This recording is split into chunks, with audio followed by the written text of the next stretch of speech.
Hi friends, welcome to Mullaikodi channel. இன்றைக்கி நம்ம mutton biryani எப்படி செய்யறதுன்னு பார்க்க போகிறோம். அதுக்கு தேவையானது என்னென்னு சொல்லி பார்க்கலாம். மட்டன் வந்து உப்பு, மிளகாத்தூள், மஞ்சத்தூள் போட்டு பிரட்டி எடுத்து வச்சுருக்கோம். அப்புறம் வந்து புதினா, வெங்காயம், பச்சை மிளகா, பட்டை லவங்கம், இஞ்சி பூண்டு பேஸ்ட்டு அரைச்சி வச்சுருக்கோம். தயிர் எடுத்து வச்சுருக்கோம், தக்காளி எடுத்து வச்சுருக்கோம். அப்புறம் வந்து தனி மிளகாய்த்தூள், உப்பு எடுத்து வச்சுருக்கோம். அவ்வளோதான் இதெல்லாம். இப்போ வாங்க எப்படி செய்யறதுன்னு பார்க்கலாம். இப்போ வந்து எண்ணெய் ஊற்றிக்கலாம். இப்போ வந்து பட்டை லவங்கம், ஏலக்காய் போட்டுக்கலாம். பச்சை மிளகாய் போட்டுக்கலாம். இப்போ வந்து வெங்காயம் போட்டுக்கலாம்.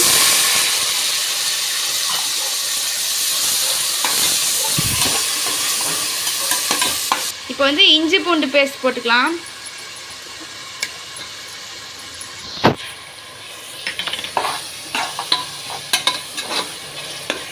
இப்போ வந்து தக்காளி போட்டுக்கலாம். இப்போ வந்து புதினா போட்டுக்கலாம்.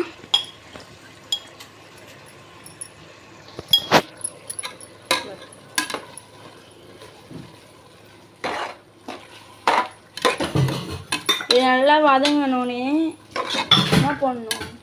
இப்போ வந்து ஒரு கப் தயிர் எடுத்து வச்சுருக்கோம், அதை ஊற்றிக்கலாம்.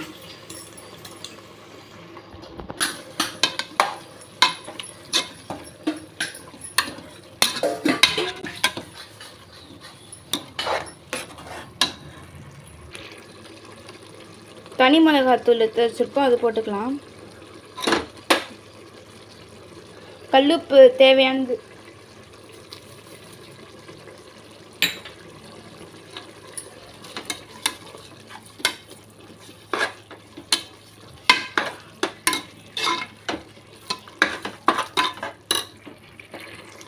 இப்போ வந்து உப்பு, மிளகாத்தூள், மஞ்சத்தூள் போட்டு வச்சு மட்டனை எடுத்து போட்டுக்கலாம்.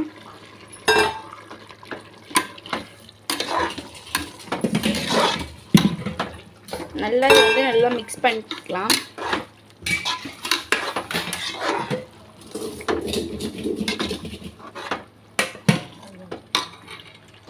ஒரு கிலோ அரிசிக்கு அரை கிலோ மட்டன். இப்போ வந்து அந்த 4 டம்ளர் தண்ணி வந்து ஊற்றிக்கலாம். சாதம் வெடித்து வச்ச தண்ணி.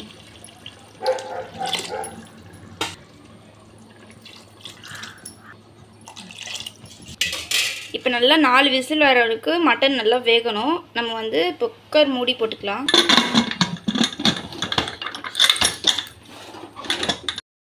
விசில் விட்டு எடுத்து வச்சாச்சு. கொஞ்சம் போல் குழம்பு எடுத்து வச்சாச்சு. இப்போ வந்து நம்ம 1 கிலோ பிரியாணி அரிசியை வேக வச்சு எடுத்து வச்சுருக்கோம். குழம்புல வந்து அதை கொஞ்சம் கொட்டிக்கலாம். கொட்டிட்டோம். நல்லா வந்து இப்போ கலந்து எடுத்துக்கலாம்.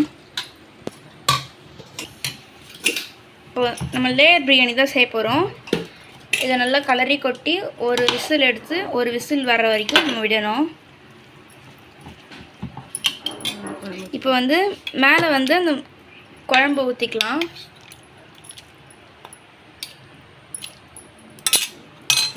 அதுக்கு மேலே கொஞ்சம் சாதம் போட்டுக்கலாம். இப்போ வந்து நம்ம கலரிக்கலாம். சாதம் வந்து அரை வேக்காடு தான் வேகணும், முழு வேக்காடு வேகக்கூடாது. இதில் வந்து அரை வேக்காடு வெந்துடும். இப்போ வந்து எல்லாம் குழம்பையும் ஊற்றிடலாம்.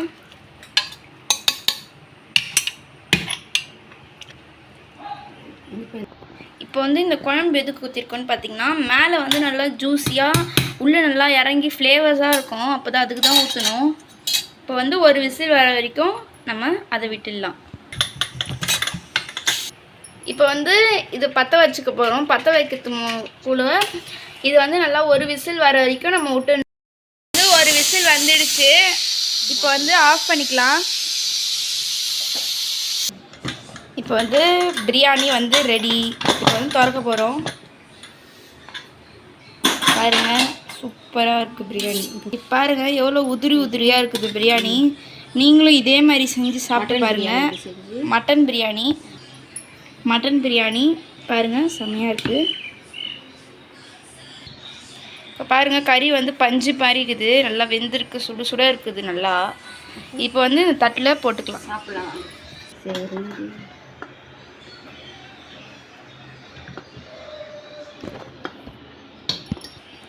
இப்போ வந்து mutton biryani ready, chicken 65 ready, raita ready, முட்டை ரெடி. இப்போ வாங்க சாப்பிட்டு பார்த்து எப்படி இருக்குன்னு சொல்கிறேன்.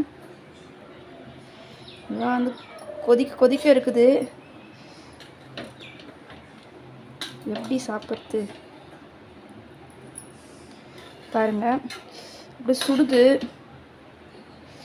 கொதிக்க கொதிக்க இருக்குது கைஸ்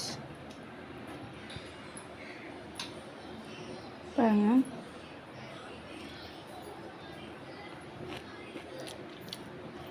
மட்டன் பிரியாணி சூப்பராக இருக்குது.